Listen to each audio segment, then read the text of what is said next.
Hai warga bumi, jumpa lagi bersama Mimin di sini. Tentunya kalian pernah mendengar tentang boneka atau alat yang biasa digunakan sebagai media pemanggilan roh dari orang yang telah meninggal dunia. Info penting gak penting untuk kali ini akan membahas tentang boneka dan alat-alat apa saja yang digunakan untuk pemanggil roh dari seluruh pelosok dunia.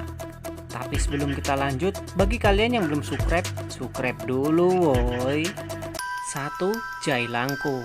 Boneka arwah yang satu ini pastinya sudah tidak asing lagi di telinga kalian. Permainan Jai Langkung pernah tenar di tahun 90-an, kisahnya pun sempat diangkat ke layar lebar. Jai Langkung sendiri terbuat dari gayung air atau batok kelapa. Kemudian, boneka tersebut diberikan pakaian. Bentuknya sendiri lebih mirip dengan orang-orangan sawah, namun dengan ukuran yang lebih kecil. Pada salah satu ujung boneka, biasanya ditambahkan pensil, kapur tulis atau spidol, serta sebuah papan untuk menulis. Permainan boneka arwah ini sendiri bisa dimainkan beberapa orang atau sendirian. Sebelum memulainya, pemain Jai Langkung wajib membakar dupa atau kemenyan lalu mengucapkan mantra yang kurang lebih bunyinya seperti ini. Jalangkung Jalangset, di sini ada pesta kecil-kecilan. Langkung Jalangset, datang tak dijemput, pulang tak diantar. Menurut kesaksian beberapa orang, boneka Jalangkung tersebut akan bergerak sendiri dan mampu menjawab semua pertanyaan yang kita berikan dengan cara menuliskannya pada sebuah papan. Banyak sekali kabar miring yang beredar tentang cerita kesurupan yang tidak bisa disembuhkan akibat bermain Jai Langkung. Menurut keyakinan masyarakat, arwah yang dipanggil merasa marah lalu merasuki orang yang memanggilnya. Boneka Jai Langkung sebenarnya berasal dari kebudayaan masyarakat Tionghoa yang sering melakukan pemanggilan roh leluhur. 2. Si Gale-Gale. Si Gale-Gale adalah sebuah nama boneka kayu yang ukurannya kurang lebih seukuran pria dewasa, lengkap dengan pakaian adat Samosir, Sumatera Utara. Boneka kayu si Gale-Gale biasanya digunakan untuk ritual adat atau pelaksanaan upacara kematian. Dengan iringan gondang sabangunan nama alat musik setempat, serta tarian tortor oleh anggota keluarga laki-laki. Menurut kepercayaan warga setempat, boneka ini dapat bergerak sendiri, menari, atau bahkan dapat menangis dengan ritual tertentu. Tarian itu dipercaya untuk mengantarkan arwah mendiang keluarga laki-laki yang telah meninggal. Menurut adat setempat, jika keluarga yang meninggal tidak memiliki anak laki-laki, maka si Gale-Gale lah yang dianggap sebagai pengganti anak laki-lakinya. Tak hanya sampai di situ, konon siapapun pembuat patung si Gale-Gale akan meninggal setelah patung itu selesai dibuat. Menurut kepercayaan, di masa lalu pembuat si Gale-Gale haruslah bisa menyatukan jiwanya dengan boneka buatannya, sehingga patung itu dapat hidup dan bergerak layaknya manusia pada umumnya. 3. Nini Towo. Nini Towo adalah sebuah boneka pemanggil arwah yang berikutnya. Boneka ini lebih mirip dengan boneka Jalangkung, namun lebih kompleks dan mendetail.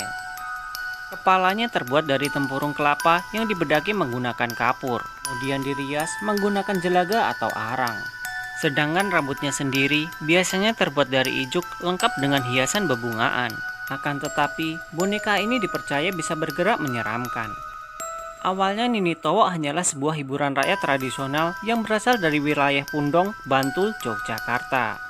Untuk pemainnya sendiri, diwajibkan menggendong boneka Nini Towo tersebut sambil menyanyikan sebuah tembang, sekaligus sebagai mantra yang kurang lebih isinya sebagai berikut. Ayo mupu bocah bajang, rambute abang-abang. Tembang itu dinyanyikan secara berulang-ulang.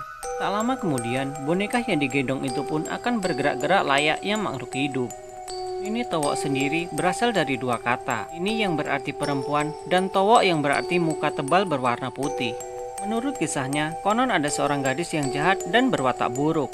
Akibatnya, dia terkena karma dan berubah menjadi Nini Towo seutuhnya. 4. Ondel-ondel. Siapa sih yang tidak kenal dengan boneka yang satu ini? Boneka ini menjadi ikon masyarakat Betawi dan pernah dipopulerkan oleh seniman bernama Benyamin Sueb. Boneka ini sendiri memiliki tinggi hampir 3 meter dan terbuat dari bambu. Tak banyak orang tahu bahwa ondel-ondel yang dulunya bernama Barongan ini ternyata memiliki kisah mistisnya tersendiri. Pada awalnya, bentuk ondel-ondel tidaklah seindah dan semenarik zaman sekarang. Ondel-ondel pada zaman dulu lebih berfungsi untuk menangkal roh-roh halus atau arwah gentayangan. Sebelum memainkannya pun harus diberi sesaji berupa rokok dan kopi sebelum pertunjukan dimulai. Hal ini bersangkutan karena sebagian besar masyarakat Betawi percaya bahwa ada daya magis dalam tubuh ondel-ondel. Di zaman sekarang, ondel-ondel tampil lebih menarik dengan berbagai warna dan hiasan di kepalanya, serta dibuat berpasangan. Ondel-ondel dengan warna merah untuk laki-laki, sedangkan warna putih untuk perempuan. Oke warga bumi, itulah tadi beberapa boneka yang dipercaya untuk memanggil arwah dan memiliki kekuatan magic. Sampai di sini dulu info penting gak penting untuk kali ini. Semoga bermanfaat, jaga kesehatan, colali mangan, dan colali kancane dipikir no.